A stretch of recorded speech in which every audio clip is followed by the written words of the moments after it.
בואו ננסה לעבור לסימולציה של דו-שיח בין סגנית המנהלת, שאותה במקרה זה תייצג ענת, והאימא שמגיעה אחרי חצי שעה כדי לקחת את בנה, או לפחות הגיעה לבית הספר, אתי תייצג אותה.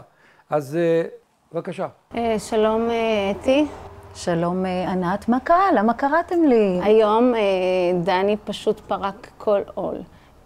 הוא התפרע בכיתה, היכה אותי, הרביץ לילדים. המצב נהפך להיות בלתי נסבל, אפילו מעבר לסף הסביר אפילו. אנחנו, בית הספר, המורות, התלמידים מתקשים להתמודד עם דני בכיתה.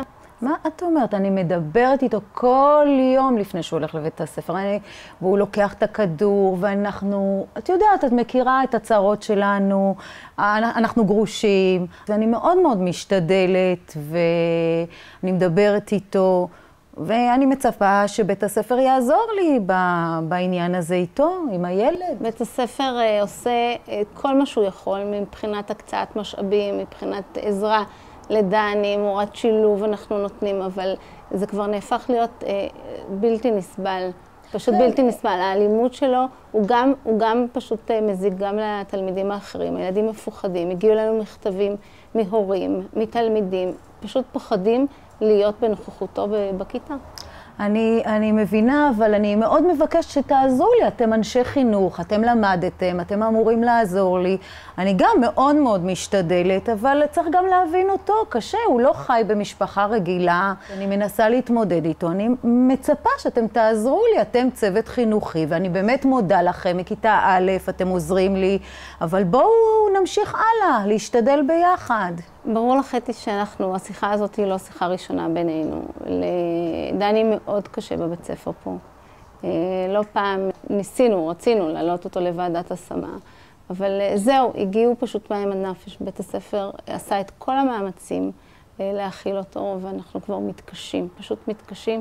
הוא צריך פשוט מקום שיכיל אותו, שימלא את הצרכים, מקום טוב שימלא את הצרכים שהוא צריך. אבל אני חושבת שבבית ספר באמת טוב לו, הוא בא והוא מספר לי שאתם מתנהגים אליו יפה וטוב לו ויש לו חברים.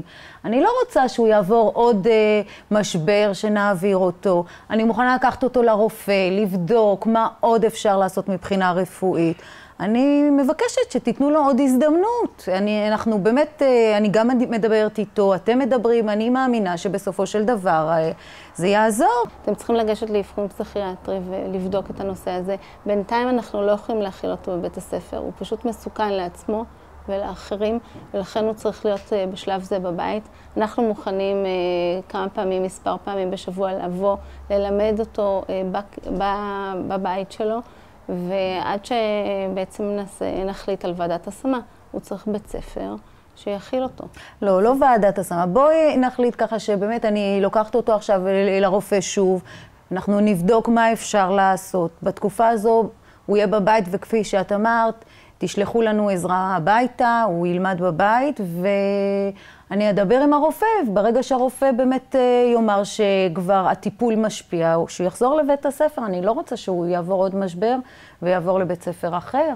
כרגע זה מה שנעשה, הוא יהיה בבית עד לאבחון הפסיכיאטרי, ובית הספר ישלים לו את החומר שהוא נדרש, ואנחנו ניפגש פה בעוד שבוע-שבועיים. אני מודה לך מאוד.